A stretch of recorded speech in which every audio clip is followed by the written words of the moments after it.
must be an explanation for the unusual fate of this world. Though I lost sight of the sparrow, I discovered a mysterious tree. I finally found the heart of the Phantasmoon games, thanks to this little birdie. Mr. Sunday, do you sense me?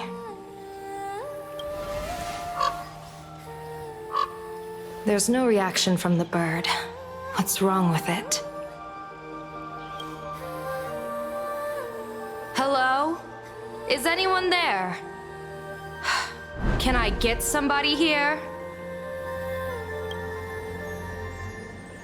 No one's here. No one. That's a lie. I saw a pretty girl hiding right here through the bird's eyes. Who are you? That's none of your business. None of your business. If that's how it's going to be, then I'm done playing nice here.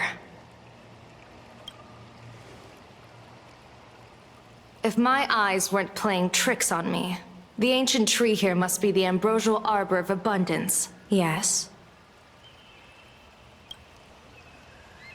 Little girl, are you going to keep playing hide and seek, or will you come out and have a proper conversation with me?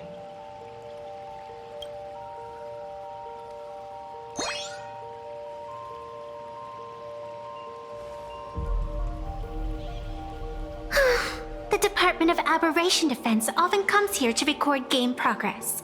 And now my movements have been exposed to complete outsiders. I suppose it's time to leave. You sound unpleasant to talk to, but since you have eyes keen enough to tell what I am at a glance, I'll have a short chat with you. I will answer 3 questions, so ask away. Once you have your answers, I'm going to show you the door.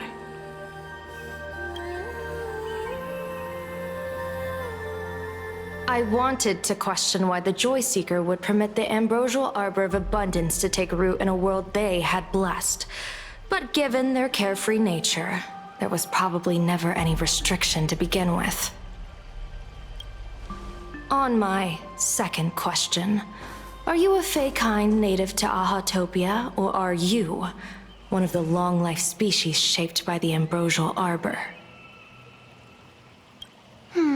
Aren't you good at divination?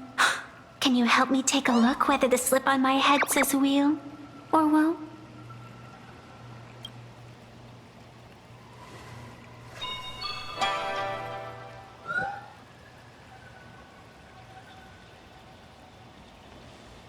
There's nothing on your head except your ears. And that itself is the answer. I am the arbitrator who determines the outcome of the Phantasmoon games. I am the raging waves of joy and the living pulse of this world. Diviner of the Xianzhou, the weal and woe you behold are but a single petal fallen from my hand. It blooms with the morning and withers by evening, reducing to dust in a fleeting moment. My true form is the Panarch Elwood, the embodiment of instant and eternity.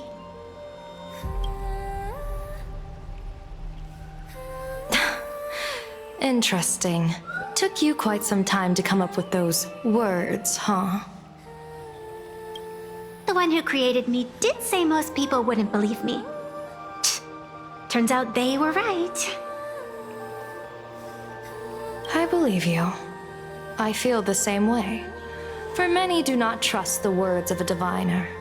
Besides, no weal or woe has befallen you, which means your fate cannot be determined like that of ordinary mortals. You're not the first one I've met with this condition since my arrival here. You're left with one question. Since you admit to being an abomination of abundance, Shouldn't you explain the fate of this world's residents? Unless they are your doing? If your answer fails to convince me, it may be too late by the time I summon the Lux arrow from the sky with the rainbow. Chill out! You shouldn't make jokes like this. I'm not as skilled at divination as you are. When you suddenly speak of the great wheel or woe and interrogate me, I get confused too. After all, isn't every rule and every variable of the Phantasmoon games dictated by the impulse of some god? As for the brewing storm, let's settle down and discuss whether the turmoil once again is the result of the Laughter's mischief.